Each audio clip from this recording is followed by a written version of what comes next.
आमे जाइथिलु जाजपुर नारीगाँ बिरीपटा ग्राम को सेथिरे एक जगन्नाथ मंदिर अछि एवं सेही मंदिरटी बहुत प्रसिद्ध।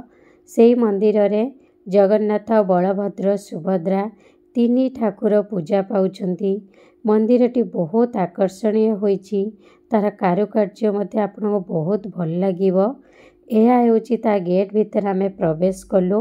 बाँ साइड रे सब गच्छ लगा जाईची। एही सीढ़ी रे आपण देउळ उपरकू जिवे। देउळ रे ही तीनी मूर्ति पूजा पाउछंती। कैमरा सेठा को एलाउ नथिला जा फल रे कि मु ठाकुरंकर फोटो उठे कि देखै पारु नाही।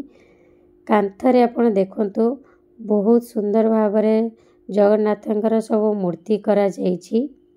ता मध्ये आपनको बहुत आकर्षणीय लागिवो। एही दुकान रे सब ठाकुरंकर पूजा सामग्री मिलुची। आमे दीप लगेलु। दीप लगेला परे दीप को स्टैंड ऊपर रखिलु।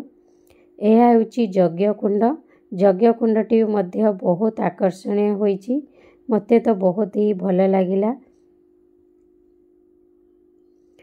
एठारे सब काठ चिरा होई करी रखा जाईची। काठ को सब सुखा जाईची।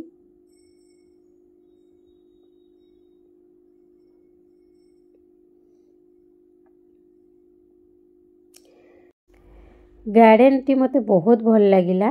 गार्डन रे स्थल पद्म टगर बहुत प्रकार फूल लगा जाईची एवं यार चारि पाखरे आपनको तुलसी गछ बहुत देखा जिवो।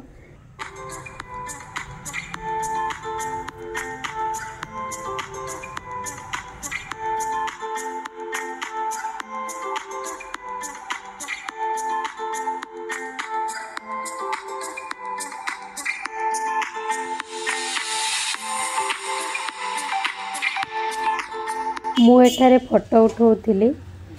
राम लक्ष्मण सीता तीनी मूर्ति एही मंदिर रे स्थापना करा जाईची। ता संगरे शिव पार्वतींकर मध्य मूर्ति को आ गोटे देउळ रे स्थापना कराई पूजा करा जाउची।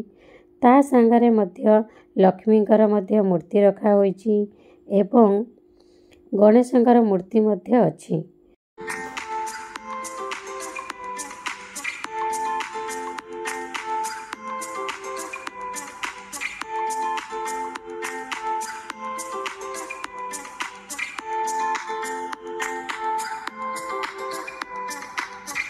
आमको मंदिरटी बहुत ही भल लागिला।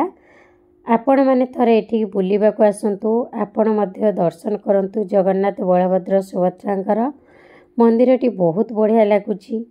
आपण को वीडियोटी केमिति लागिला ता आपण कमेंट्स रे जणाइबे। आजिर वीडियोटी को एठी रखुची। Bye bye, take care. Next video रे पुणी देखा हबो।